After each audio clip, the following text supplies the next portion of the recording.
Hi, it's James Harrison here to talk about Tip Tuesday. We haven't done one of these in a while. I'm going to open up a can of worms here, and the reason I'm doing this is open up a discussion for drummers about muffling. Okay, the reason I'm doing this is a friend of mine, Phil Robinson, a drummer from Boise, sent me a couple of these tandem drum drops. He sent me the two smallest ones to check out because he wasn't using them on after he bought some. After that, I got some for the other toms, and I like them. I think they work very well for what they're doing. They are a felt pouch filled with metal balls that are on a rubbery plastic thing that attaches to your lug, so when you hit the drum, they fly up and they come down like a noise gate type situation. There's all kinds of muffling out there. The tandem drum drops. There's tape. Gaffer tape is very popular. There's the Remo or Evans rings or Aquarian rings that go on the head. They're made of a mylar ring like you have on the drum heads are made out of. You have the big fat snare drum, which is a piece of a drum head, same thing, a disc that has weight to it, and you can muffle snares or different drums with it. And then, of course, you have people have used weather stripping, and one of the very popular ones are the gels. The Moon Gel was originally the company that patented the idea, but since then the patent's expired. But you have Moon Gel, you have Remo Crown Control gels, you have Vader. I'm drawing a blank on the name of all the ones to draw a blank on. But they're buzzkills, excuse me. And every company has some form of that. There's drum drops, there's all kinds of stuff. And they all work, okay? In addition to drum heads having muffling already. Some do, some don't. There's double ply, there's some with muffling rings built in, and stuff like that. Now, all that being said, the reason I'm doing this is I've got my opinion, as every drummer has their opinion. But when somebody posts something, even the ads for tandem drum drops, 50% of the comments are people that hate it. And if you don't like it, you don't have to chime in. It's a product to help people control the sustain of the drums. It's not because they lack the ability to tune. If that was the case, John J.R. Robinson, who's one of the most recorded drummers ever, Hal Blaine, Jeff Porcaro, amongst Vinnie Colaiuta, amongst thousands of other studio drummers, wouldn't use any muffling. They do what the musical situation calls for, and that's what makes it right. It's always a musical choice. It's not about not being able to tune. Okay? If you don't believe that, and for all those people who say, oh, you shouldn't use any muffling if you can't tune a drum, you can always fix it by tuning. In a lot of cases, you can. In a lot of cases, you can't. If you don't believe me, take a drum, for those who don't believe in muffling in any way, and tune it to where you think it's perfect. And stand in a room, take it to your bedroom that's got a carpeted floor and a big bed with sheets and a comforter and all that, and draw all the curtains closed and hit that drum. Hit it soft, hit it hard. Okay? Then go into the bathroom and go into your shower stall that's all hard surfaces and hit that. And tell me if that drum sounds exactly the same. It does not. The environment controls the sustain of the drum. Hard surfaces, the sound reflects more and sustains longer. Soft surfaces like curtains and carpets and a lot of stages that they put the carpet down and everything, that absorbs the sound. Okay, I used to play at Hannah's in Boise.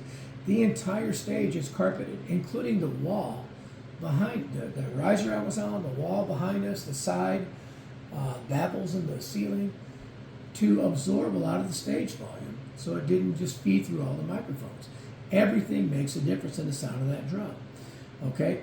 Weather makes a difference in the sound of the sustain of a drum. If you don't believe me, you never marched college marching band, because weather has a huge factor in the sustain and decay of a drum, because the colder it gets, the heads change. The softer it gets, they stretch more, they're warmer. It changes the sound, it changes the sustain. So, but the point of this conversation is it has nothing to do with your ability to tune or not. Obviously, there's people who tune very well, and there's people who struggle with it. Jim Riley, the drummer for formerly Rascal Flatts, now with Gary LeVox, I think is how you say it, and he teaches at Berkeley and everything. he came in and did a clinic for me at the Idaho Day of Percussion in Boise, and he had that kit tuned up like that, and it sounded tremendous. He's very quick at doing it, and if you watch his videos, his drums always sound killer. But it's not like he's ever been in a situation in a studio or a clinic or anything where he didn't have to muffle the drums for one reason or another. It could be a musical choice. It could be because of the acoustics of the room.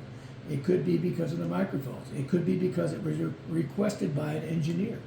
It's all factors that have nothing to do with the tuning. It has to do with the sustain.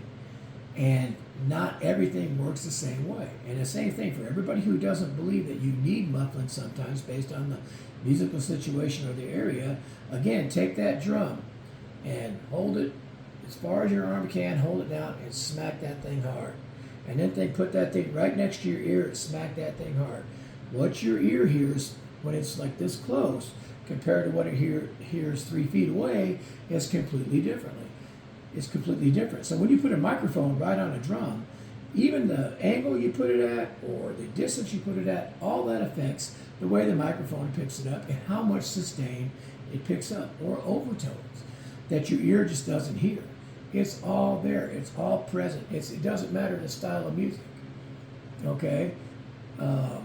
Some people tune their drums a certain way because of the volume they play and the style of music they play. Others tune it, let's say they're playing a jazz gig. They tune it higher, they tune it tighter, and they don't hit the drums hard. And their heads may last them for a year. And then you've got some people that are playing in an arena in a rock show, and they're changing every show on the snare, and maybe every 2 or 3 shows on the toms. And then people say, well, they don't know how to play. It's a technique issue. It is not a technique issue. It's all about the environment you're playing in and the musical situation and what it requires. A lot of these rock artists that are playing these major venues, you see Chad Smith, he hits the drums hard. He does a rim shot every 2 and 4, or every backbeat, whatever you want to call it. And then he has the ghost notes in between. He's going to go through drumsticks. At Hannah's, if I had a pair that lasted 2 nights, that was a good deal. It was 4 cents a night at the time. It was all high volume. It had nothing to do with technique. I have a degree in music. It has nothing to do with technique. It has to do with the musical situation, the sound needed to match whatever situation you're in. When I played in the jazz big band, I didn't use the same drums. I used different drums with different heads and different size sticks and didn't have the same issues. It's about the environment. So my point is, when I started with the muffling part, is for those that hate it, don't do it.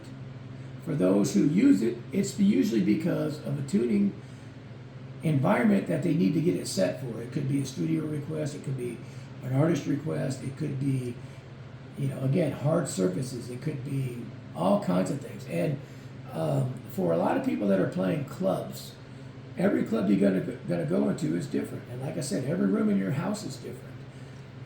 One of the rooms that I have a drum set set in is a concrete floor. It's a patio that was enclosed into the house later. It's all hard surfaces. The drums are on a rug, but the room is all hard surfaces. So when I'm shooting videos in there, I put muffling on the drums. I prefer not to use any muffling live, but there's situations where I'll be playing and got a little tone, I'll tune it, and I can't do it. Or maybe a guitar player or a bass player hits something and it makes the drum go hum through the microphone. So we put a little piece of tape on there and it takes away the problem. It's not about tuning. It's about fitting the situation musically, the room situation, the style that you're playing, the volume that you're playing, microphones or no microphones and everything. And then however you choose to muffle, if you choose to muffle, all muffling devices usually work. You can go to a dollar store and buy those little, they look like gels, and on the 4th of July they'll all be stars. On Halloween they'll be pumpkins and ghosts. And on Christmas time they'll be wreaths. They all work. You don't have to spend thousands of dollars for muffling. You see the classic of people pulling their wallet on a snare. Well, Tandem Drum Drops has one about the size of a wallet. It all works well. It has nothing to do with their ability to tune or anything about that. So for people who don't like muffling, saying that people don't know how to tune, and that's why they have the muffler. That's not correct. So you're welcome to chime in. I'm sure I'll be attacked for saying all this, but it has nothing to do with that. Same reason that people say, I had the same pair of sticks for 6 months and haven't broken them. You're not in the same situation as people that are breaking them. Okay? There might be out of 100%, there might be a 1 to 2% people that broke it because they hit wrong. But that's not the case. You've got famous drummers out there playing shows and breaking sticks. It's a volume situation. They're filling arenas and stadiums. They're not playing in their bedroom. So understand the situation. It's always 99% of the time based on the musical environment and what is needed. So there's my rant, my Tip Tuesday. Use whatever you want. If you don't like it, don't use it. But don't attack somebody else because they use it or a company that puts it out. My 2 cents.